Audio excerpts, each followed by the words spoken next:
What's up, gardeners and composters across Detroit and across the internet? Today I have a very important video that I want to share with you all about thinning plants, and it's especially dedicated to the gardeners out there who don't like killing anything. And I get it. You just planted a luscious, beautiful garden and you don't want to touch your plants. You want to let them all live.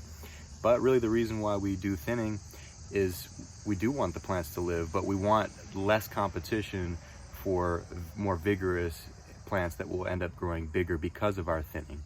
And the reason why is competition. So when we thin plants out, there's less competition overall for sunlight, for resources, for nutrients from the soil, and for water. So check it out. I want to share with you guys what I do for thinning, and all you're going to need is a pair of household scissors. Okay guys, so in an earlier video I shared with you all my favorite method for planting seeds, which is in a trench method. So you're going to see these long lines, and I sprinkled the seeds in the trench, covered that back up with soil, and then now we're going to be thinning. Today we're going to be thinning cabbage, and I'm going to talk to you about the spacing requirements.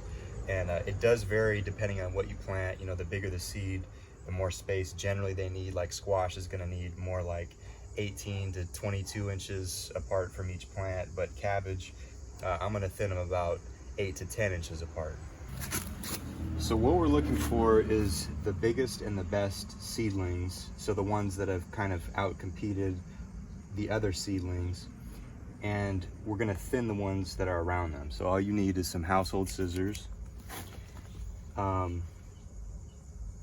Go ahead and look for the biggest and the best ones in each little clump first, and then clip the ones around it. So obviously this one is bigger, and then you see this little tiny one under here. Well, we're going to clip that one. And then I'm going to clip these ones around it as well. And then we're going to look, for the next best one. So I see the next best one is there. And that's about 8 inches apart. And just go down the line and continue to find the biggest and the best and the most vigorous seedlings, and then clip the ones around them. And this is really going to help with competition, like I said earlier, because it's going to reduce competition. And then once the competition is reduced, these plants will get more energy, they'll get more sunlight, the roots will have less competition for nutrients and water.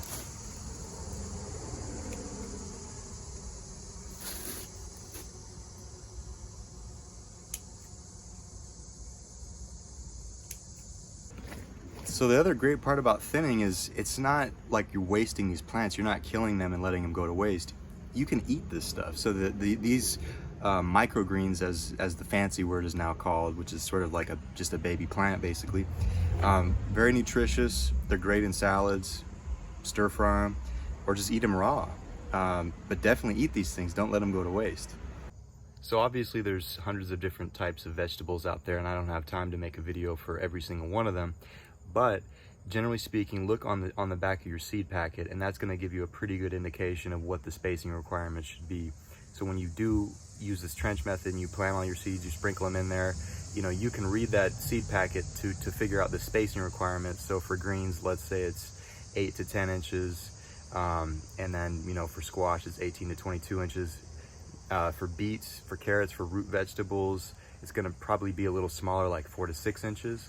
And personally, I tend to go on the shorter side. The larger the spacing, the bigger plants you'll get. That's the general rule of thumb. But other than that, it is safe to read that seed packet, or just Google each spacing requirement for each individual seed. All right, thank you all for watching. Stay tuned for more videos about gardening and composting. Thanks.